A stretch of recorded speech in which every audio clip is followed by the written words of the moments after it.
Hi, I'm Matt Collins. I'd like to welcome you to Bob Weber Auto Mart on Douglas Avenue here in Racine, across from Douglas Park. We specialize in 1-year-old, low mileage, almost new cars. And if you'd like to stop by and see them, or see them on our website, bobweberautomart.com, we could save you between $5,000 and $10,000 on your next almost new car purchase. Welcome into another edition of Sports Junkies. Time for some Packet Talk. Steve Sparky Fifer with you from Sports Radio 1250 WSSP in Milwaukee, co-host of the Wendy's Big Show weekday afternoons from 2 until 6. Gery Woelfel of the Racine Journal-Times joins us as well here at RacineSportsZone.com. All right, how about those Green Bay Packers? Aaron Rodgers not cleared by doctors as of yet, says the time we tape this, to play in Sunday's game against the Atlanta Falcons. They're holding out hope that maybe he can be cleared at some point on Saturday to play. He's been limited in practice.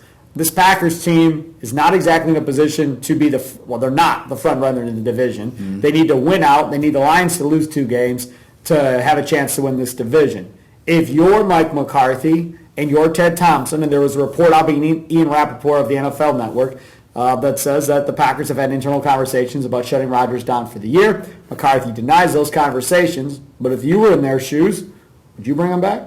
Absolutely. Until they are mathematically eliminated, I do my best to try to win that game.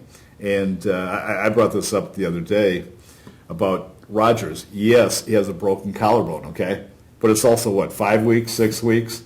No, it's 4.5. 5 weeks. So by most medical accounts, that bone is very, very close to being healed, if it isn't already healed, okay? So I'm not sure what the MRIs or X-rays showed this week. But the other thing is, and not to sound morbid, what's the worst thing he could do at this point? He could break it more severe, end up having surgery, being out 6 months. Yeah, and he could break his leg, he could turn his ankle, he could, he could. The odds, the bone is probably 90% fully grown now. If he's going to hurt it anymore, it's not going to. Not only that, let's say he does re-injure it. You are crazy. No, this is pro football. This is not high school. Absolutely not. These are human beings. They're not robots. Hey, when you get to the professional level, all bets are off of these guys. They'll play through anything. I don't disagree that he would play through it if he could. I'm totally against this. You know what? I'm not saying if this was week 1, week 2, week 3. Of course not. But again, this bone is fully healed for the most part, if you believe most medical people. He could get hurt in any number of ways. Everybody's going to focus on the shoulder. Did you miss the game last week? I thought you were there with me at Thanksgiving watching the game. I was. Did you see the Packers' lack of an offensive line? And I also saw the Detroit Lions line, which is probably the best in football. So you think they'll be okay protecting the quarterback with Dallas? He's going to get hurt no matter what. Okay, with Atlanta, Dallas, Pittsburgh, and the Bears, those 4 defenses. Who intimidates you out of that group? It's not that who intimidates me. It's the fact that I got to play Marshall Newhouse or I've got to play TJ Lang at center. Evan Dietrich Smith, by the way, comes back to practice on Wednesday and gets hurt at the end of Wednesday's practice. If you go into it, and trust me, 99% of the NFL players don't have this mentality. If you go in with the mentality that you're going to get hurt, you're defeated already. These guys don't care. I'm telling you. No, you're arguing from the players' mentality. Yeah. I'm arguing from the coaches and general managers' mentality. I am not putting him out there if you don't have a chance to do anything. If you have a chance to win, you got to play your best players. If it's the Falcons game and he's medically cleared, fine. But if he's out the Falcons game, they lose, and now they don't have a chance, and it's over, there is no way he's coming back. I'm totally on board with you, but as long as they got a chance to make the playoffs, and he has a chance to play, the difference. Okay, fine. But the difference that we're having now is you say 90%, who cares, throw him out there. Me, I want him 100% healed, or he's not playing.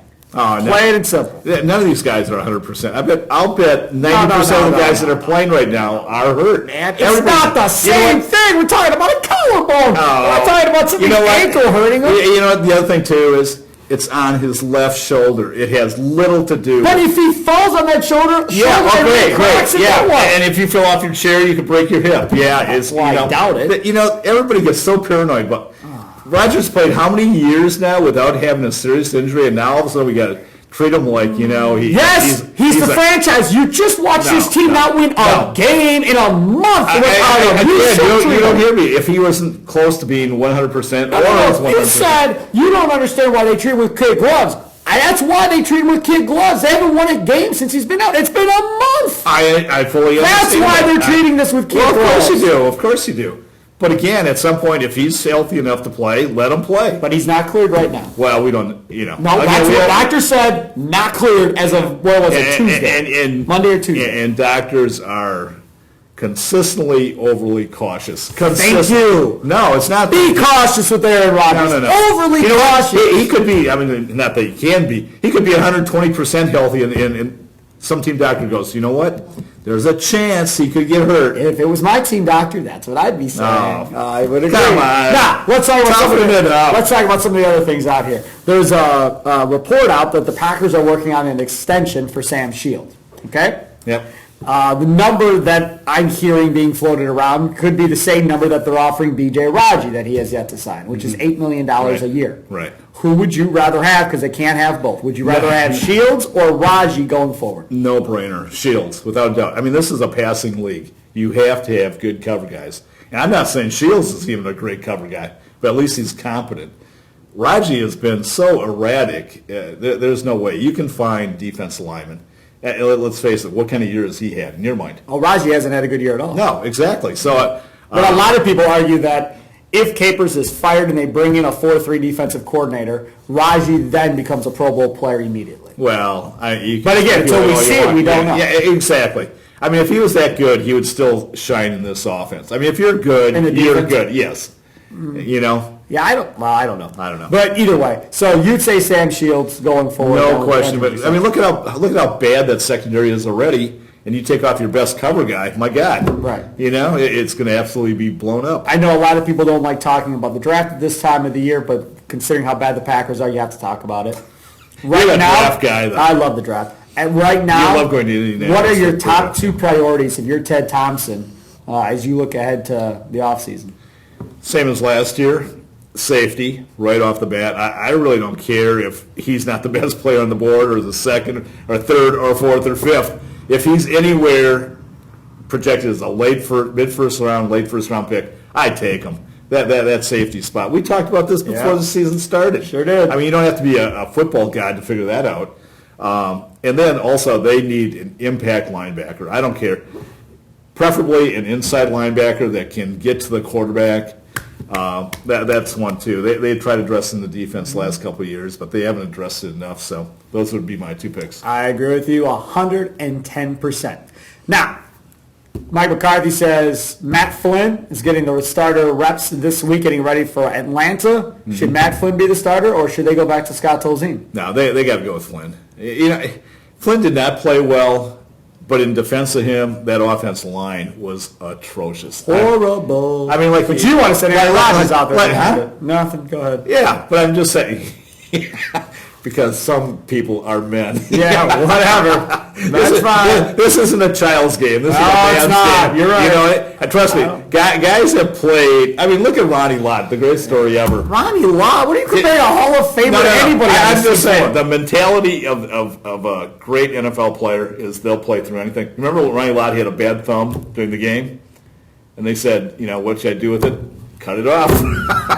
Good luck finding a player in today's league to ever do that. I'm telling you, they have a total different mentality than the average person. I agree with you. And me. They'll play through. So you're going to start Flynn? I start Flynn without a doubt. I think Flynn's fine. He's got command of the offense. I'm not disagreeing with you. So far, I've agreed with a lot of what you said. Once we got past Rodgers, I'm with you so far the rest of the time. I'm with you on Shields. That was a big hurdle to get over. I'm with you on Shields. I'm with you on the Packers' top two needs. I'm with you on Flynn starting. Now, were you shocked by the fact that the Packers cut a fourth-round pick in Jerron McMillan at safety to sign a running back that has had his chances in Khalil Bell? It just tells you how bad the guy was. Obviously, if you can't play in this secondary, you got to be pretty bad. But when you're a draft and developed team and you cut a fourth-round pick this soon? I'm sure they 2 years? They know what they had. Obviously, the guy didn't develop in the time he was there. 2 years? Yeah. Find me another guy that Ted Cutter that was a top 4 pick. In the top 4 rounds that quick. I firmly believe, and I don't know, but there has to be more than this field on the more Well, than this there on the could field. be, but there has to be but either if- lack of film study, wasn't a great practice player, or some other thing that we don't know about of why he got cut. But I mean, if he would have been talented enough, he would have played at some point. I mean, he didn't make any impact in any phase of the game. Zero. Yeah, but he was the guy out there with ND Jennings. Those two were rotating in all year yeah. long. So you went from rotating in as a starter, getting a lot of snaps, to being cut. I agree, but that's crazy. But again, it doesn't happen. But on the again, set. we just touched on this. We said before the season started they needed safety. It just is I agree. indicative of how bad that spot is. No question. He's Gery Woelfel. I'm Steve Sparky. Fifer, thanks for tuning in for a little bit more Packet Talk. And we won't agree like this ever again. Our Sports Junkies edition. Steve Sparky, Fifer, along with Gery Woelfel, the Racine Journal Times, here at RacineSportsZone.com.